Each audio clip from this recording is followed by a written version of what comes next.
to talk about economic conditions and terrorism, and I'll try to debunk some misconceptions along the way.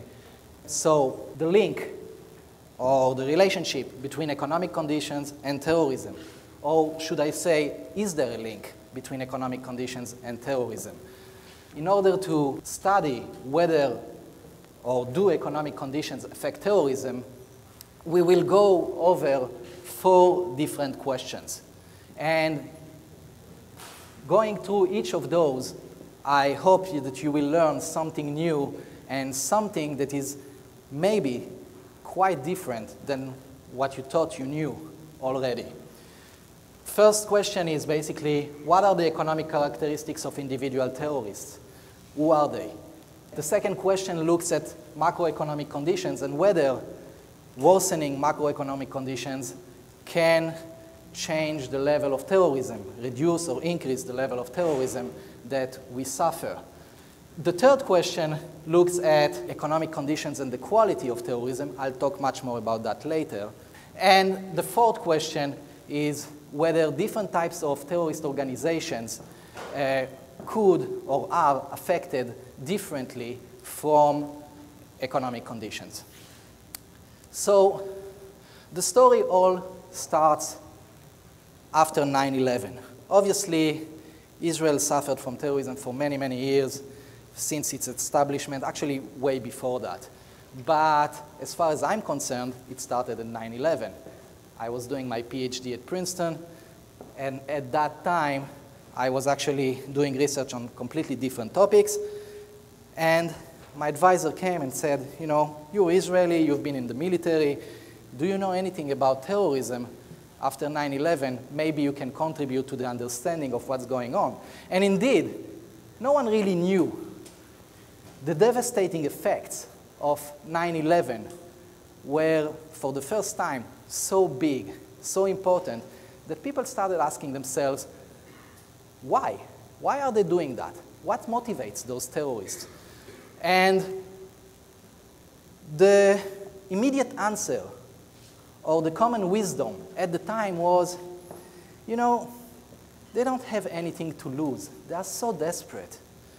They are basically poor, ignorant individuals who, if only were provided with an alternative, were provided with some prospect in life, they wouldn't do that. It's not possible. But being so devastated, so desperately poor, they are drawn into engaging in terrorist activity. And what I'm saying is not, you know, just anyone saying that.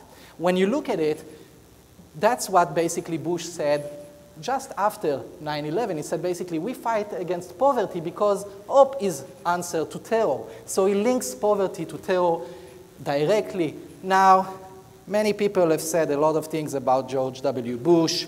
Maybe he's not the brightest light on the Christmas tree, but no one actually can accuse Colin Powell of being uneducated, and yet he's saying exactly the same thing. The root causes of terrorism are in poverty and ignorance. So, you know, at that point you can maybe think, maybe it's a Republican kind of problem, but no. When we look at it, same thing with the Democrats. When we look at Vice President Al Gore, what is he saying? Obviously, he's saying it in a way more eloquent way, but still saying exactly the same thing. Poverty and ignorance is basically what brings us those terrorists. Same thing with United States President Bill Clinton.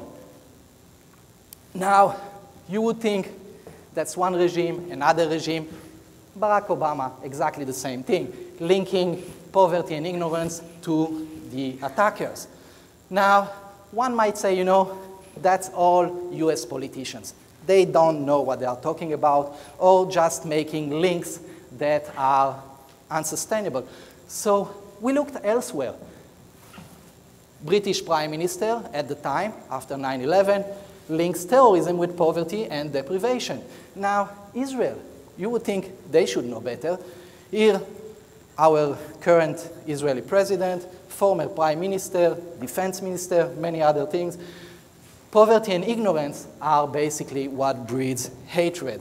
So when we look at all of those, and by the way, I just brought a few politicians. I have about something like 40 or 50 different citations from individuals from anywhere from politics to academia to public services and just regular individuals, all claiming or believing that there is this link between poverty, ignorance, and people becoming terrorists. Now, wouldn't it be just a really nice story if that was the case? Because then, you know, just improve the economic conditions of those individuals, take them out of poverty, make them study a few more years, maybe have a BA or a master's degree, and that's it. We don't have terrorism anymore. We solved the problem. Such a great idea. Now, the only problem with that is that it's completely wrong. Now, basically, a battery of studies, one after the others, have shown that terrorists tend to be wealthier, more educated than their peers in the population. And that's not just my own studies, but actually studies by better or more known researchers, including, by the way, Alan Kruger, who wrote quite a few studies on the subject. He was just recently nominated by President Obama to be the chair of the Council of Economic Advisors. Although I think that more importantly in his career, he used to be my PhD advisor.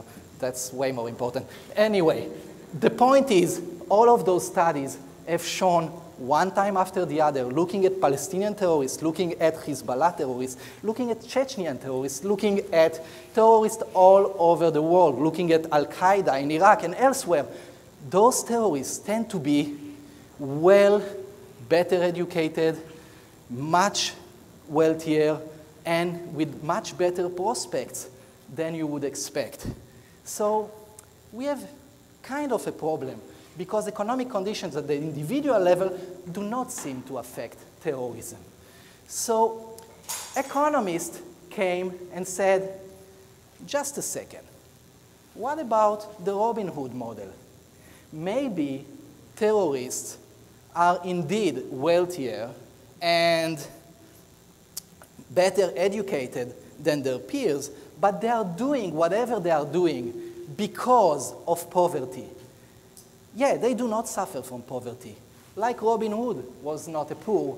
Robin Hood actually came from nobility and did very well in life. However, at some point decided that he cannot see the suffering of his own subjects and decided to go on and rob the rich and give the money to the poor.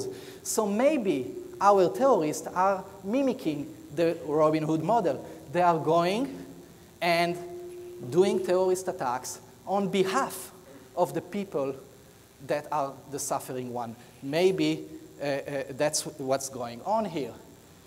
But if that's the case, then we should expect that worsening macroeconomic conditions in different places, such as worsening unemployment, increasing unemployment, lowering wages, or GDP that goes down, or some financial crisis, would increase the level of terrorism or the number of attacks that we observe.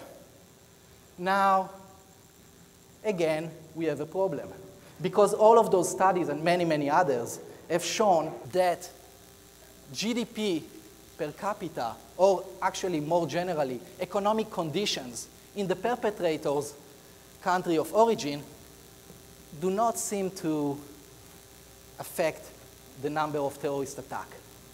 Actually, if anything, the results were mainly in the opposite directions. Whenever economies were doing a little bit better, then actually the number of terrorist attacks increased. And think about it. We talk about the Israeli-Palestinian conflict, and when exactly the Second Intifada started? The Second Intifada started at the height of the Palestinian economic wellness, if you will. just after the Camp David Accords failed, the Camp David negotiations, I should say, in 2000 failed, that at that time the Palestinian economy was doing basically at its best. It never did better. And that's exactly when they decided to go ahead and start a terrorist campaign. Now, when the Second Intifada ended, there are a lot of debates of whether it actually even ended, but it kind of declined, dwindled off around 2006, 2005, 2006. That's exactly when the Palestinian economy was at its worst.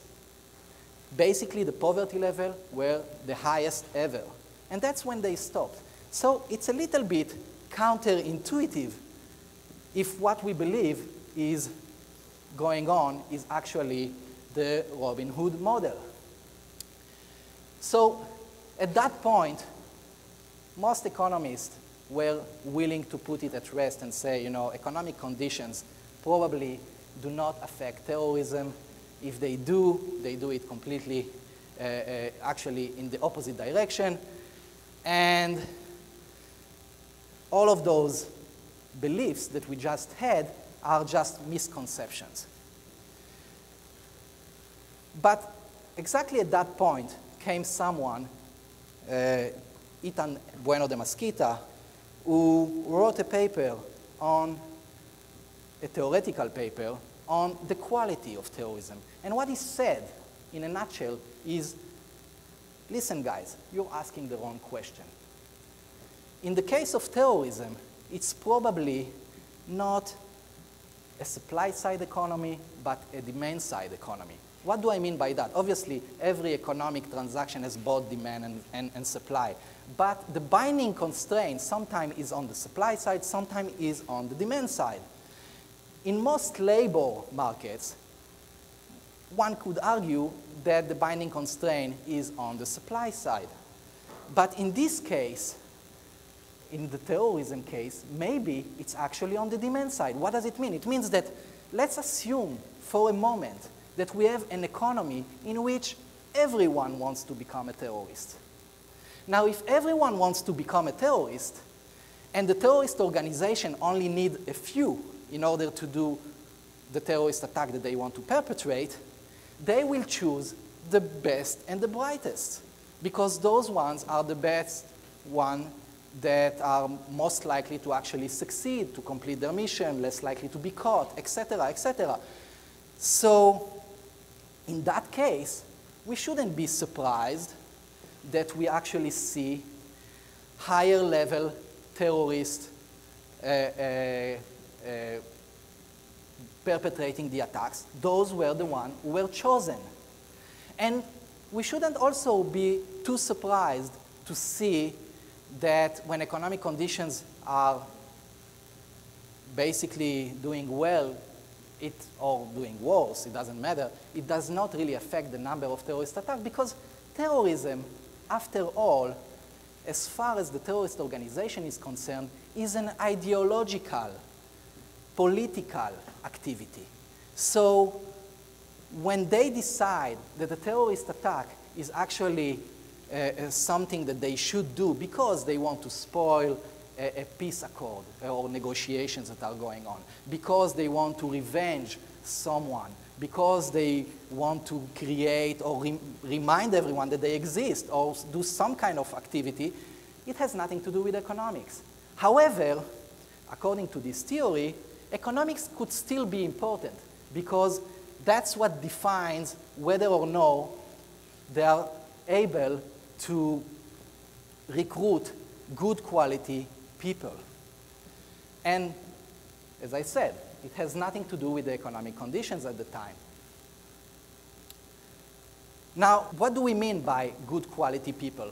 When I talk about quality, I refer to all of those factors that you can think about that increase the probability of success or the consequences of an attack. One could ask, why do I care if they can recruit better quality people? I mean, at the end of the day, they are not changing the number of attacks. If I was suffering 5 attacks per week, I'm still suffering 5 attacks per week. Why do I care? Now, you should care, because some studies by actually very good authors were done and showed that conditional on perpetrating an attack, higher quality terrorists are able to kill more people and are able to cause more damage and are less likely to be caught.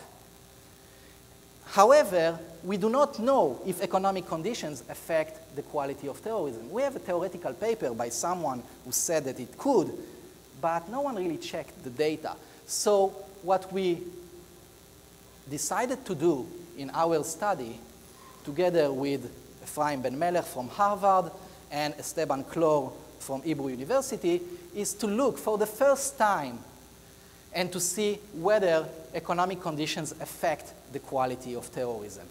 Now, we looked at 3 dimensions. We looked at the quality of the individual. By quality of the individual, we are talking about his education, his maturity, his experience. We also looked at the quality of the target, whether it's an important target or not so much as an important target, and we looked at the quality of the outcome, whether they were able to kill many people, not so many people, or whether or not they were able to complete their mission. So the study's findings in a nutshell is that worsening economic conditions in one quarter, like for example, an increase in unemployment, increases the probability that on the next quarter, whatever terrorist we will see will be better educated, will be more mature, and will be more experienced. And those are actually by quite significant changes and all statistically significant. So this study, for the first time, told us worsening economic conditions can affect terrorism. It will not affect the number of terrorist attacks that you observe or suffer, but it could affect who actually participate in those terrorist attacks. And you will have lesser quality terrorists if economic conditions are actually better, because the better ones are no longer available. And the terrorist organization that basically takes the cream of the crop can no longer take those ones who are now not available because they are doing something else. Now, the question was still, economic conditions can have an effect on terrorism, but is that the same for all types of terrorist organizations? Or are there some terrorist organizations who actually can take greater advantage of worsening economic conditions than others? In particular, an interesting question was, what is the role of religion? And what is the role of providing public services among terrorist organizations? Because there was a claim that terrorist organizations can use religion in order to attract people and influence them and basically use that in order to perpetrate terrorist attacks. In fact, there were 2 leading hypotheses.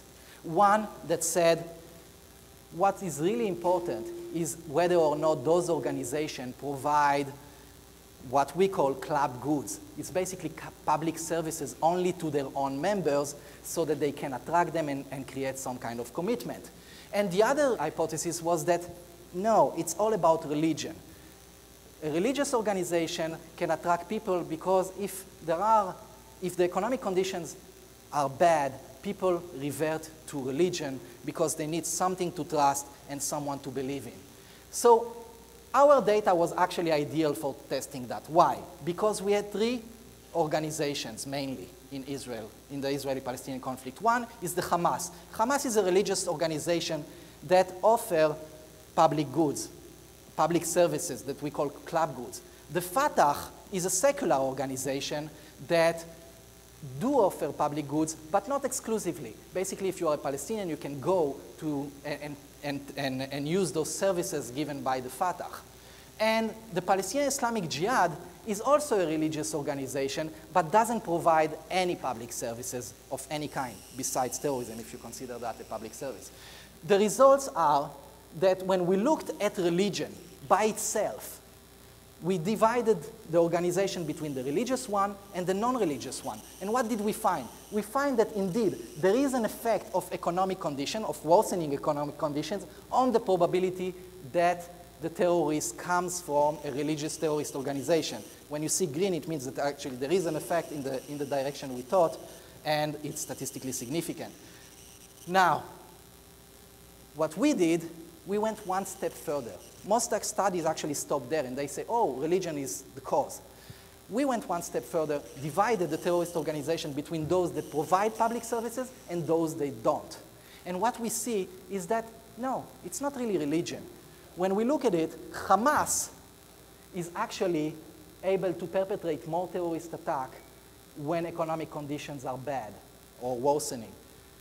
But when you compare it, for example, to the Palestinian Islamic Jihad, that is also a religious organization, but do not provide public services, then the Palestinian Islamic Jihad is not able to actually perform better and to make more terrorist attacks. So the bottom line of that study is that, first of all, there is no consistent, statistically significant impact of macroeconomic conditions on the frequency of terrorist attack, on the number of terrorist attacks that you will observe. That's something that has been shown all over the place and in our study as well. Worsening macroeconomic conditions do raise the quality of suicide terrorism. That's the first time that we've been able to show that, but it's quite important.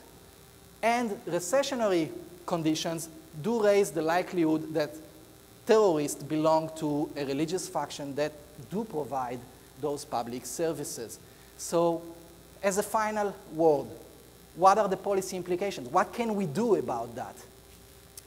First of all, yes, you can give aid and you can improve education. First of all, because those are good things to do anyway. But in terms of whether or not it affects terrorism, it won't affect the number of terrorist attacks, but it can reduce the threat from terrorism by reducing the quality of the terrorists.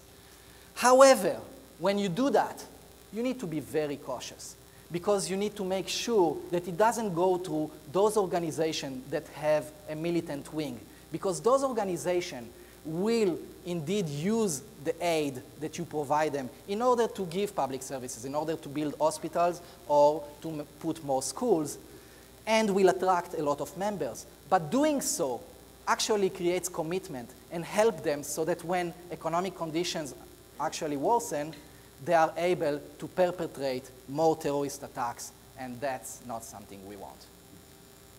Thank you.